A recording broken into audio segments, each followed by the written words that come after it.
Hi, I'm Larry Lane, the author of the Designed Office book, and already you've seen one video where I shared with you the virtues of having a construction manager instead of a bidder of just a contractor. The next video I shared with you the paradox, the 3 points, quality, cost, and time, and how you need an equal balance of all three in order to be successful.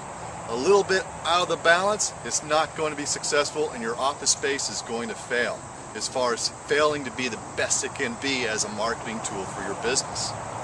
Now I want to share with you what reverse auction means in the contracting world.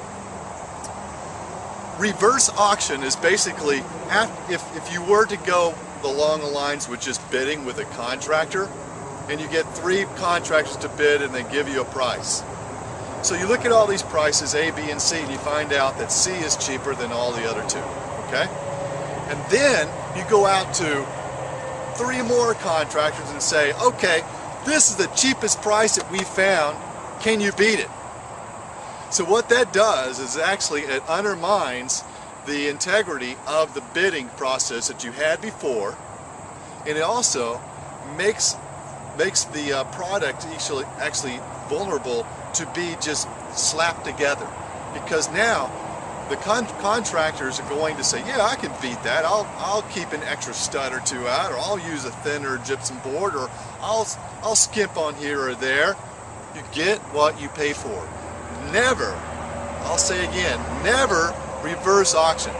It's not going to do you any favors.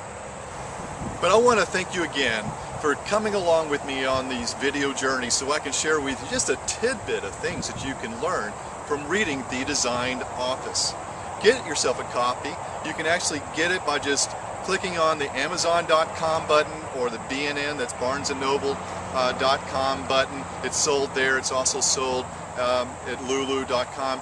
It's easy to get a copy, and there are so many points in here. In fact, in the last of the book, I have 35 profit points that you need to consider that you can act on right now.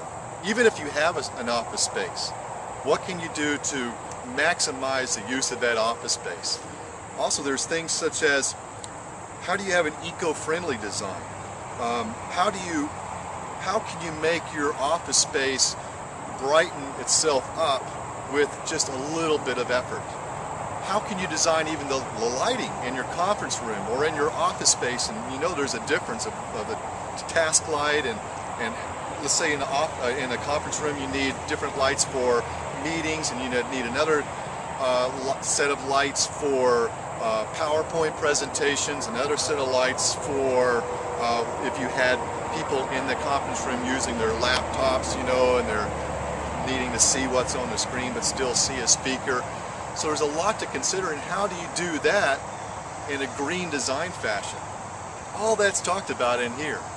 Get yourself a copy, do yourself a favor, make your office actually a marketing tool, and you'll be a step ahead of your competition. I want to share something with you now that is actually me interviewing a commercial attorney, and he's sharing what you need to know before you sign a lease. So go ahead and click on this button over here for your free gift. Oh, and I also have another free gift. It's a checklist. That checklist are things that you need to consider also before you select your new office space. What to look for, how to work with the realtor, all kinds of things you need to observe and to be aware of before you actually select a place such as this one. Thank you. I'll talk to you soon.